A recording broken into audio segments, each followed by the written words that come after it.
What the hell? You know the expression, a man's man? Mansplain narration. Wait, is that even a possible pun when it's a female narrator pontificating about standard male behavior? Is this inherently a misogynistic sin? Or a play on a pedantic term that's used for just this type of expositional opening to a movie? My point is that I've definitely put more thought into this one sin than the movie put into the entire movie. So, a sin it is. Because he can't do anything for himself. And the least politically correct guy in the universe. This is a hell of an employee orientation. My dad?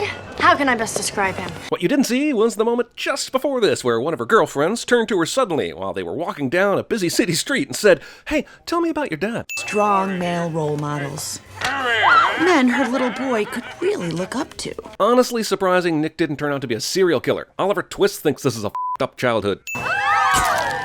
Hang on, I know Nick didn't have a traditional childhood, and he may understandably like this picture a lot, but placing it right over his bed? We're led to assume he f***s a lot of women here. So, are they just cool with looking at the 6-year-old version of the guy they're cowgirling? Because in a movie with a lot of f***ed up shit, that's pretty f***ed up. But if I ever do shit, give you a call? And here we go. Get ready for 2 hours of this. Taller grande. Grande. Or at least I like to think so. I could just let these moments play on their own without commentary, and that would be a pretty good commentary. Stop asking me out. Honey, you seem so stressed. Look, I'm gonna level with you. I'm not a woman. I do like to think I'm kinda in lockstep with the current climate, though. And I gotta tell you, this entire movie is extremely uncomfortable to watch, especially these days. And I know the movie's probably trying to show me what it was like and is like for a lot of women that have to go through this. But it's also asking me to ultimately root for this motherfucker. So for all that cognitive dissonance, I'm just gonna go ahead and add 30 sins right here. Not only is my ex-wife Gigi remarrying, right about now as a matter of fact. What? Remember, movie has clearly conveyed that it's around 10:30 a.m. Chicago time. And it's obviously in the middle of the work week. Is this really the time for a wedding? Now get up there already so we can break up the bubbly. This movie premature celebrations almost as hard as it misogynies over the first 10 minutes. Adorable. Enabling. Between the fact that there was already liquid coming out of the bottle and the impossible cork catch, everything about this champagne opening is a lie. A completely unnecessary lie, much like this entire movie. After an awkward moment, one or more characters grab an alcoholic drink off a waiter's tray cliche. You're only 13 years old. Am I? I thought I was 15. One of the laziest movie cliches of all time is the showing the mom or dad is so out of touch they don't even know their own child's age cliche. Christ. You, movie, for trying to she's all that Judy Greer and expecting me not to notice. I've heard a lot about you, Nick. Oh, and I've heard a lot about you too, Darcy. When Scary met Sally. What I learned there was that any success I had was a direct result of the team of people that I work with. Regrettably, though, that team did not teach me the proper way to use a preposition at the end of a sentence. I know that 5 heads are better than 2. 5 heads are better than 2 was the marketing slogan for my freshman college dorm circle jerks. What? When Sears decided to go after women in their advertising and said, "Come see the softer side of Sears." Sears. Also, if Darcy has to literally explicate the value of a 30% growth to the ad team, I'm pretty sure they're already Female-driven advertising totaled $40 billion last year, and Sloane Curtis's share of that was 0. How is that even possible? You're saying this ad company didn't make a single ad geared toward women? Not one? Not even one? Nobody panic. This is supposed to be fun. This is definitely what director Nancy Meyers reassured the cast on a daily basis. Each kit contains a More Wonderful Wonder bra, control top pantyhose, and a Visa card. The f***? I know the rest of the in the pink box is stereotypically female, but why the hell include a Visa card? Are women the only ones that can use that? Because if so, I personally have a lot of questions to ask myself. Yes, he nailed the dismount. Now let's check in on the women's finals. Sure, movie, this super misogynist that only watches women on TV for sex appeal would totally watch a men's gymnastics event, but not a women's. God damn, this movie is insulting to everyone. He mutters about too much estrogen on TV, and gets up and then puts on a Frank Sinatra record. And this movie is over 2 hours long! And here's the moment where we're supposed to fall in love with Mel Gibson's dancing, just like we will with Hugh Grant in Love Actually in a few years. But even though Hugh Grant got a blowjob from a prostitute while dating Elizabeth f***ing Hurley, he's much more likable than the actor playing this character. This smug motherfucker owns 5 umbrellas. Also, that hat rack filed a restraining order the next day. Okay. I gotta think like a broad. Calling women broads is literally the least of this movie's problems. And yet it's still a problem.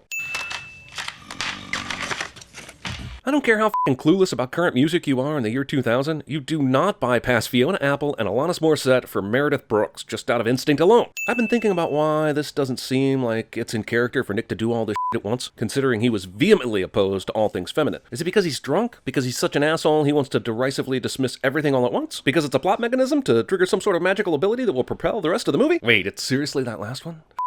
A man waxing his body hair? Hilarious and original! And hilarious and original and hilarious. single most conveniently positioned mirror of all time. What do women want? Just f***ing roll the credits. Here's a sequence that wants to disorient you, so they put in 37 cuts in 15 seconds, and it definitely caused me to black out. My lawyer says I don't have a case to sue, but I can go ahead and sin the film however I see fit. F***ing lawyers. Nick unfortunately survives this. Movie manages to find one of the 3 days a year when Lake Michigan is calm to film this city approach shot. What the hell has he done now? The bigger question is, how did Alex not hear any of this shit? Even if she missed the screams and the pratfalls, she'd at least notice the power surge, right? You know I can't think on an empty stomach. I'm not even hungry.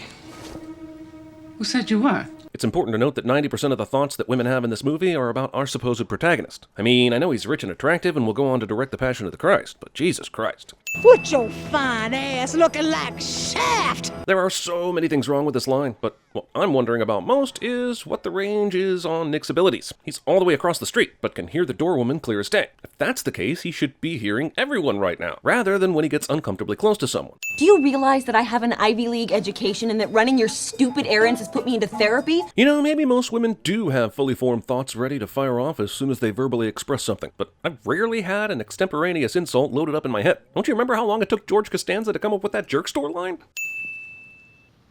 Haha, get it? Because they're stupid.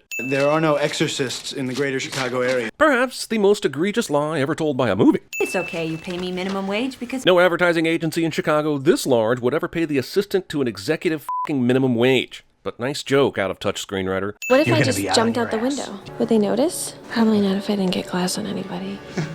The girl with the fruit, she's kind of funny, suicidal, but she's funny. So basically, all this movie's priorities are out of f***ing whack. Sure, I'm glad they took the time in this fantasy romp about feminism to dive into a nuanced discussion about suicidality. God, this may be the most offensive part of the movie, and that's saying something. So here's 20 more sins, movie.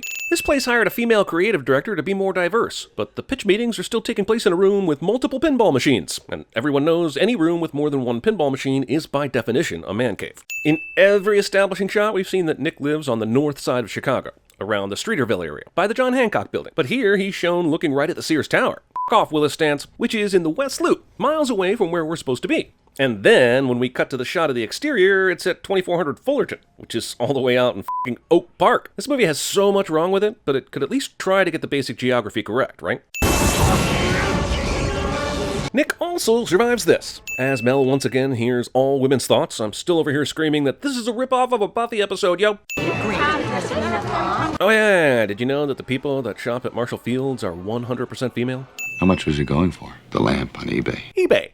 If men are from Mars, and women are from Venus, and you speak Venusian, the world can be yours. Wait, this is her response to this phenomenon? Get out there and score some premium trim, buddy? No need to document this extremely rare case of whatever it's called? How you doing? So, is Nick continuing to be an asshole, or is movie saying he's now redeemed? Because nothing's changed, except for Nick using his new ability to hit on the coffee shop girl and humiliate his assistant. The director said, let's have your character eat an apple, so you'll look like even more of an asshole's daughter. I don't get it.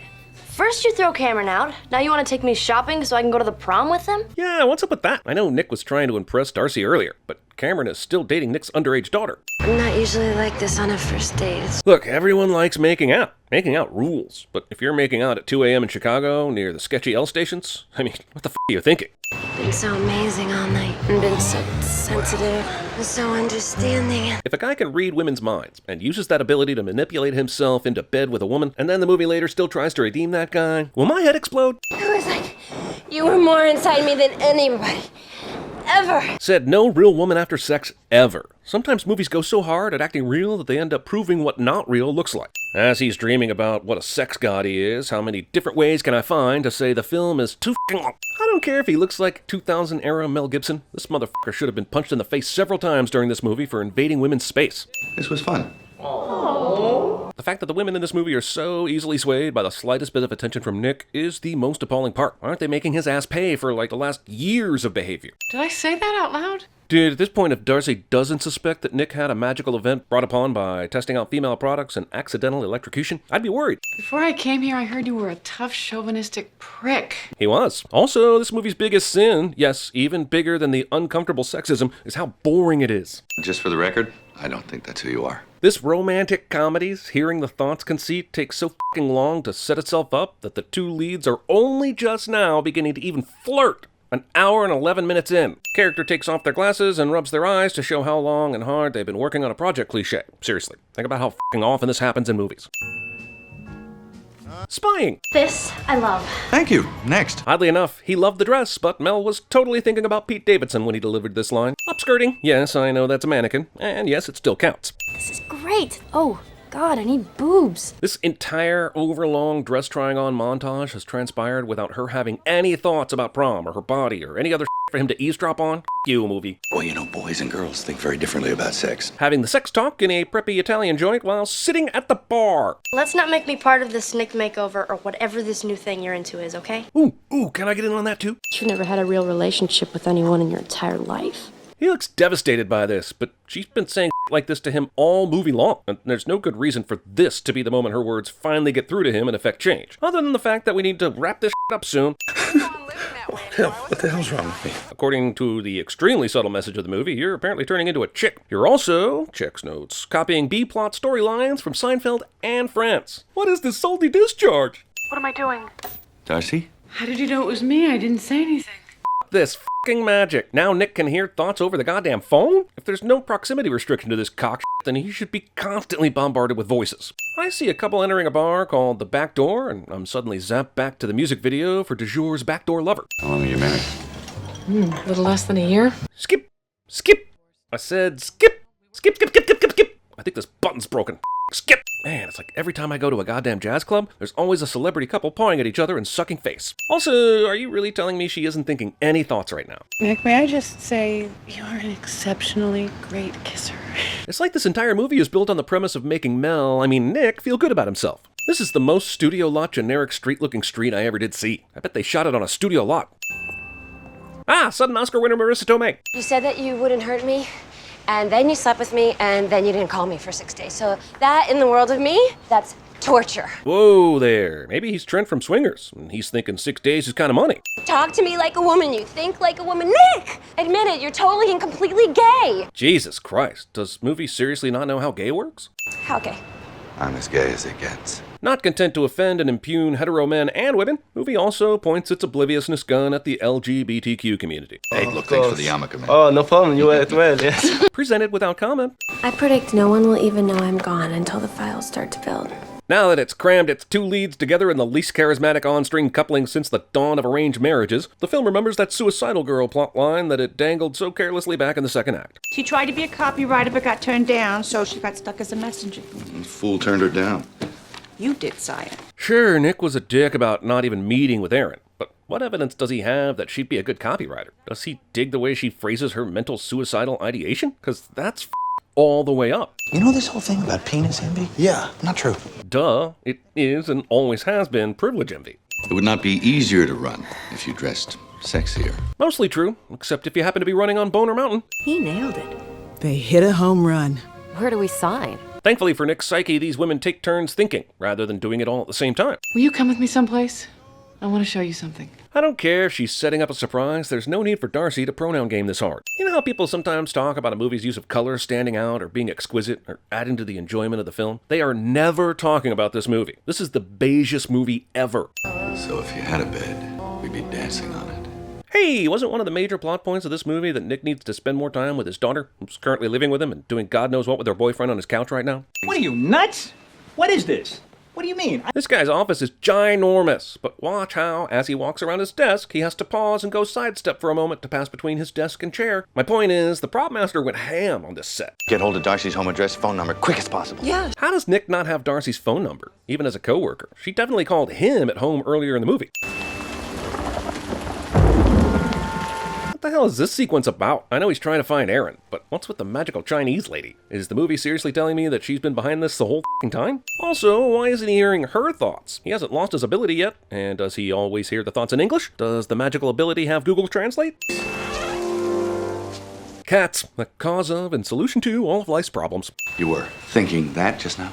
Yeah, in my head. Really nice of the movie to give me immediate and obvious proof that Nick's lost his mind-reading mojo, because otherwise I'd still be wondering why I sat through the magical Chinatown alleyway sequence. Is there something I can maybe do for you? Actually, I came here to see if I could do something for you. And this is the moment where Erin calls the police, right? Really? You could sense that? Come on, Hollywood, give Judy Greer her due. She deserves her own Sharp Objects or Big Little Lies. She's great. What's the matter? Isn't she at the prom? Prom. Nick and the movie just had a sudden realization that there was an obvious plot line that hadn't been wrapped up yet. Promised him that I was gonna... I can't believe I'm gonna say this to you. I can't believe you're going to say this to him in a public hotel restroom. Oh, honey, I'm so proud of you. It's telling that in a movie in which Nick does amazingly inappropriate things, peering over a stall in the women's bathroom to see his daughter doesn't even crack the top 10. This movie's timeline. Darcy said she couldn't move into this place for another 2 weeks. That was literally yesterday. And Alex's mom is still on her honeymoon, which was also supposed to last 2 weeks. And it started at the beginning of the movie. So the movie had such a hard-on to get to this final scene at Darcy's new place that it totally destroyed the space-time continuum. I took advantage of you in the worst possible way. He took her to an Avett Brothers concert. Sure wish I could read your mind. Really, dude? After that whole speech about your growth and not needing to use life's cheat codes because your love for her is real, you say this? What kind of knight in shining armor would I be if the man I love needs rescuing and I just let him walk out my door? Holy brainwash role reversal, Batman. Yep, I've definitely seen a lifetime's worth of Mel Gibson eating face in a movie. Ugh.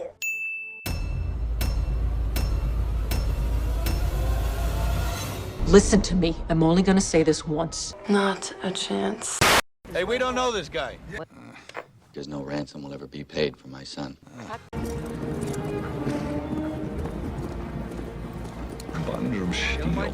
The future is now! Soon every American home will integrate their television, phone, and computer! My niece, the daughter of my sister, is getting married. My biological clock is ticking like this, and the way this case is going, I ain't never getting married. We are laughing. And we are very good friends. She's got glasses and a ponytail. No! Kelly Clarkson! What do they want, exactly? Baby wants to her. Oh, God, I just looked at his penis. I'm sorry, it's the pleats. Come on. Admit it, you're totally and completely gay. Not that there's anything wrong with that.